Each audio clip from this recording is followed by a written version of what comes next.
오늘커의 당잠사입니다. 당신이 잠든 사이 전해진 소식들 확인해 보시죠. 먼저 오늘의 한마디 열어보겠습니다. 꽃은 밝은 날의 흔적이고 열매는 바람 불던 날의 흔적이다. 바람이 세차게 분다는 것은 꽃가루가 이동하고 있다는 뜻이다. 그러므로 인생에서 바람이 세차게 불 때 보이지 않지만 꽃가루가 이동하고 있다고 생각하면 된다. 네, 잘 알고 계시는 자연의 법칙이죠. 계절도 생명도 사실은 결코 멈춰 있지 않고 있습니다. 그렇게 보일 뿐인데 모든 것은 순환이라는 이야기입니다. 오늘은 경제 순환에 대해서 이야기를 할까 합니다. 그에 앞서서 먼저 미증시 마감 상황 체크해 보시죠. 장 초반에 미증시 하락세를 보이기도 했습니다. 그러나 이 물량 소화 과정을 거친 이후에 상승 전환에 성공을 했습니다. 정말 끔찍한 상반기를 보내고 나서 하반기의 첫 거래일 미증시는 3대 지수 모두 상승 전환에 성공하는 모습이었습니다. 그동안 빠진 거 생각하면 탄력도 측면에서 조금 더 위로 올라갔으면 좋겠다라는 생각은 했습니다만 그래도 플러스 마감에 성공한 게 어디냐는 생각도 한켠으로는 들었습니다. 일단 장 초반에 하락세를 보인 이유부터 확인해 보시죠. 경기 침체에 대한 우려감이 발목을 잡았습니다. 미국의 제조업 부진이 예상보다 빠르게 진행되고 있는 것으로 발표가 됐습니다. 특히 인플레이션 우려로 인해서 소비가 침체되고 재고가 지금 빠르게 쌓이면서 주문이 경기 위축 수준으로 뚝 떨어졌습니다. 경기 위축과 경기 확장을 가늠할 수 있는 그 기준점이 50인데 그 밑돈 수치가 발표됐습니다. 이 지표가 발표되자마자 2분기 미국의 GDP 추정치는 더 마이너스를 깊게 나타냈습니다. 지난번에 말씀드렸을 때 마이너스 1%였는데 GDP 나우에서 고시한 수치 마이너스 2.1%까지 떨어졌습니다.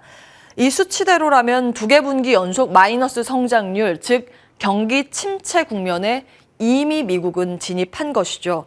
물론 공식적인 경기 침체는 전미경제연구소가 경제 활동의 심각한 위축이 구조적으로 나타났다라고 판단할 때 공시를 합니다. 지금은 그것은 아니고 기술적인 경기 침체일 뿐인데 다만 이 GDP 나우의 추정치가 이렇게 급격하게 바뀐 만큼 경기 둔화는 빠르게 진행이 되고 있다라는 평가를 벗어날 수는 없는 국면입니다. 상황이 이렇다 보니 주식 전략 입장에서는 차라리 빨리 경기 침체로 가는 게 낫겠다라는 이야기까지 나옵니다. 금융시장의 4계절 순환표를 함께 보시겠습니다. 첫 번째 가장 이상적인 국면인데요. 물가도 위로 올라가 있는 상황, 그리고 경제 성장률도 좋은 상황. 그래서 모든 자산이 같이 올라가는 패턴을 보입니다. 이때는 주식은 특히 시클리컬 쪽 경기 민감 섹터가 부각을 받고요. 그 다음으로 물가는 여전히 올라가는데 경기가 둔화되는 성장률 마이너스 쪽으로 기울어진 이 단계입니다. 현재 여기에서 여기로 진입하는 단계인데요. 경기 둔화 국면에 진입을 하는데 물가는 높아서 주식시장에서는 음식료나 제약 등 방어주가 일반적으로 선전하는 흐름을 보입니다. 그리고 전체적으로 투자 패턴에 대해서는 현금 비중 확대 의견이 이때 많이 나옵니다. 그리고 세 번째로 보시면 성장률 마이너스인데 물가까지 마이너스로 전환이 되는 이 시기, 일본형 경제인데요. 성장형 중소기업이나 코스닥 쪽이 주목을 받는 단계입니다. 바이오 컨텐츠 신성장 중이 과거에 이제 주목을 받은 바 있고 특히 채권 쪽이 많이 언급이 되는 구간이죠. 정부채 위주의 이제 패턴을 강세 흐름을 보이는 그런 구간입니다. 그리고 나서 물가 떨어지는데 성장률은 이 회복이 되는 이 국면이 있습니다. 경기 회복의 초기고 사실 투자의 적기라고 알려진 시기입니다. 설비 투자가 나타나면서 주식으로 보면 대형주, 블루칩, 반도체, 우리나라 지수 기여도가 높은 종목 위주의 투자 의견이 강하게 나올 때입니다. 이렇게 사이클을 돌면서 계절이 바뀌는 그런 상황을 우리는 여럿 겪어본 상황인데요. 다음 보겠습니다. 현재는 이 사이클에서 보듯이 악재의 끝은 또 다른 시작을 암시하기도 합니다. 그 내용을 좀 정리해봤는데요. 연준은 이미 경기보다 경기 상관없이 물가 잡는 데 더 집중하겠다고 선언을 했기 때문에 일단은 자이언트 스텝이건 빅 스텝이건 갈 때까지 간 후에 스탠스 전환을 고려한다는 것으로 시장은 해석하고 있죠. 차라리 맞을 거 빨리 다 맞고 다시 시작하는 편이 낫겠다는 이야기가 여기서 나오는 이유입니다. 실물 자산까지 하락하기 시작한 상황인데 이렇게 나타났다라는 것은 연준의 긴축 속도 조절 가능성과 또한 인플레이션 압력을 낮추기 위한 에너지, 공급망 관련 투자가 앞으로 확대될 수 있음을 암시하기도 합니다. 이제 시장에 이런 악재가 얼마나 반영이 돼 있는지 그리고 앞으로 얼만큼 더 반영을 시켜야 하는지 그 분석에 따라서 움직일 가능성이 높습니다. 다만 여기서 더 중요한 변수는 뭐니 해도 원자재일 텐데요. 원유가 계속 신경이 쓰입니다. 공급발 인플레는 통화 긴축만으로 해결하기 어렵기 때문입니다. 그 변수는 기름이라고 보여집니다. 현재 러시아의 오일 수출을 보시면 확 늘어나고 있는 것을 확인하실 수가 있습니다. 특히 국가별로 보면 인도 쪽, 중국 쪽, 이 싼 러시아 기름을 사서 이 인플레의 호황을 같이 누리고 있는 것으로 나타나고 있는 상황입니다. 게다가 JP모건 쪽에서는 브렌트유가 최악의 경우 380달러까지 간다는 시나리오를 제시하기도 했습니다. 미국과 유럽의 제재에 대한 반발로 러시아 원유 공급을 축소하면 이 유가가 지금 지구에 있는 가격인데 우주를 뚫고 날아간다는 이야기까지 하고 있습니다. 러시아 쪽의 움직임을 계속 앞으로도 예의주시하셔야겠습니다. 자, 이어서 히트맵 보시죠. 변수 먼저 체크해드렸고요. 종목별 반응 확인을 해보시면 어쨌든 지수가 올라갔고 대부분의 종목들이 반등에 성공했습니다. 섹터로 봤을 때는 전 섹터가 상승세를 시현했는데요. 아마존 등의 성장주의 강세도 눈에 띄었습니다. 애플도 이날은 1.6% 상승을 했으나 홀로 웃지 못하고 있는 섹터, 여기에 보이실 텐데요. 반도체의 부진이 거셌습니다. 홀로 웃지 못하는 이유, 마이크론의 영향이 컸습니다.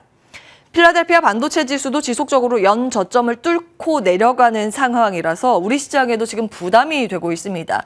지금 필라델피아 반도체 지수와 함께 이 마이크론 테크놀로지의 하락도 깊어지고 있는 상황인데요. 이 마이크론의 차트는 일중 그래프입니다. 장 초반에 실적 발표 이후에요. 주가가 8% 가까이 급락하기도 했지만 그래도 그나마 다행이라고 해야 할까요? 일중 그래프 보시면 나이키 반등을 그려가는 모습이었습니다. 물량을 어느 정도 소화하긴 했지만 절대적인 수치가 많이 낮아져 있는 건 사실입니다. 3%가량의 약세로 마감이 됐습니다. 내용 정리해 보시죠. 지난 실적은 예상과 유사한 수준이었습니다. 괜찮았거든요. 근데 앞으로의 전망치를 예상보다 아주 약하게 제시했습니다. 회계 기준이 우리나라와 달라서 여기에서 3분기는 3월에서 5월, 그러니까 우리나라로 치면 1분기 끝자락과 한 2분기 중간 정도까지에 포함되는 수치인데요. 통상 우리나라 회계 기준으로 따져봤을 때 3분기가 이런 메모리 반도체의 성수기라고 알려져 있죠. 그리고 4분기부터 비성수기라고 알려져 있는데, 비수기라고 알려져 있는데, 그래서 시장에서는 사실은 마이크론에 대해서 실적 볼 때 4분기부터 걱정을 했거든요.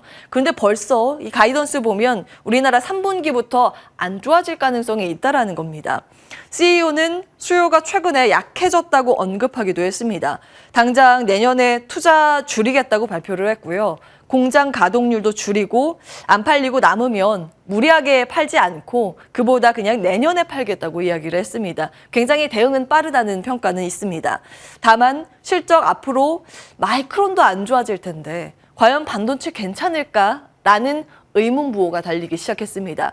뱅크 오브 아메리카에서는 마이크론 매수에서 중립 의견으로 낮췄고 목표가도 하향 조정했습니다. 뿐만 아니라 뱅크 오브 아메리카에서 이런 이야기를 했습니다. 이게 마이크론만의 문제가 아니다. 인텔, AMD, KLA 등의 다른 반도체 소부장까지 안 좋아질 가능성을 열어둬야 한다는 코멘트 같이 냈습니다.